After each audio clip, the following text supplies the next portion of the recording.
What's unique about this Fast and Furious is that it's the first Fast and Furious that begins with the same scene, the same sequence that the last Fast and Furious ended in. It's the first time we, as a franchise, have directly continued a story, which is something that the audience has been craving, and I think will really appreciate. So we meet Dom on the prison bus, which is exactly where we left him off in Fast 4. And within seconds, our story begins. That's well said, thank you. 10 years, 5 movies, Vin. Why do you think this franchise has proved so enduring? I think the critical reason is because after the first 3 movies, we made a conscious decision to not just make another sequel, but to imagine what a series of sequels would look like if we approached them, if we approached it like making a trilogy, if we approached it like creating 3 films that spoke to each other. And we're on the second one. Obviously, when you see this movie, once you stay after credits, you can start to imagine what the next one looks like. And I think that's a trademark to the franchise that is something we adopted post-Tokyo Drift that has proven to be more successful than we imagined.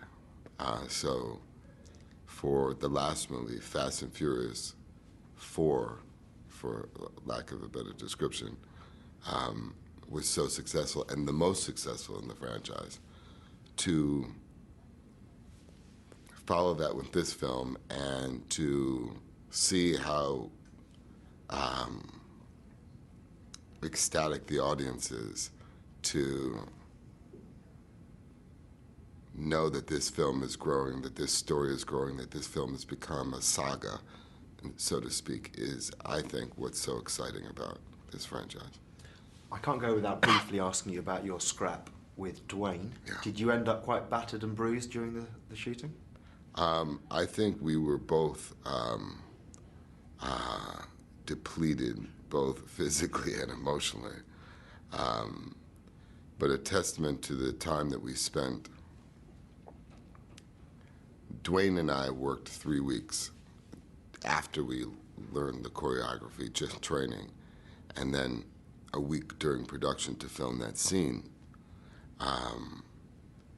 There's probably nobody in the industry who could have delivered what Dwayne delivered. His experience is far surpasses anybody else's experience in fight choreography, in stunt fighting, and to have him as a partner in a sequence like that, I mean, you couldn't ask for anything better.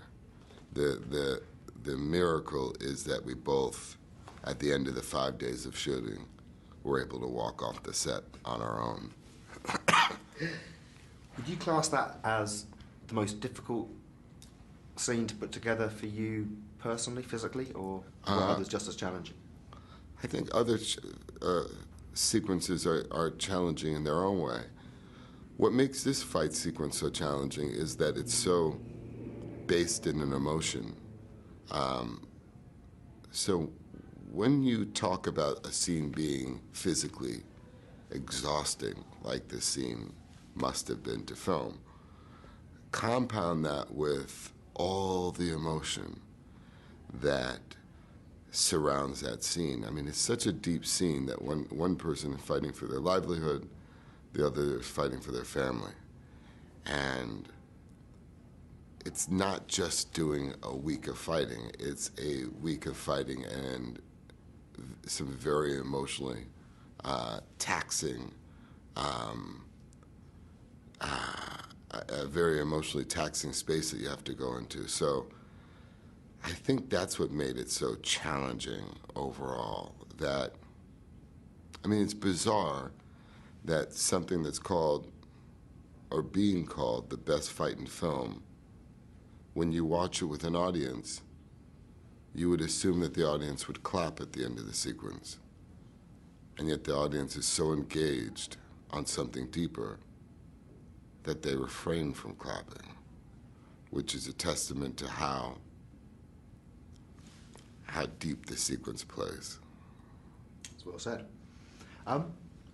We say petrol head in the UK, but you know what I mean, a car nut. Were you that way inclined before you very first started this franchise, Vin, or was that developed over the decade?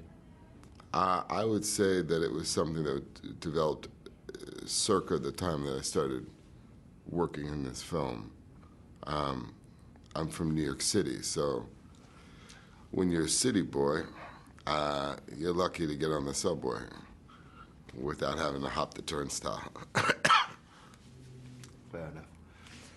And of the cars in the movie, do you lean towards, personally, rather than your character, the American cars, the Japanese cars, or do you not have a preference yourself, Vin? I very much have a preference. For me, the casting of cars is an integral part of the Dom character and building the mythology of Dom. Fortunately, I am a Mopar guy. I do prefer the classic American muscle. I'm not a Skyline guy like my brother Paul. He's all about the supers and the Skylines. That's right.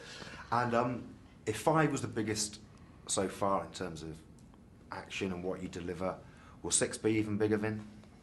If 5 has the best fight sequence in film, 6 will have the best sex sequence in film.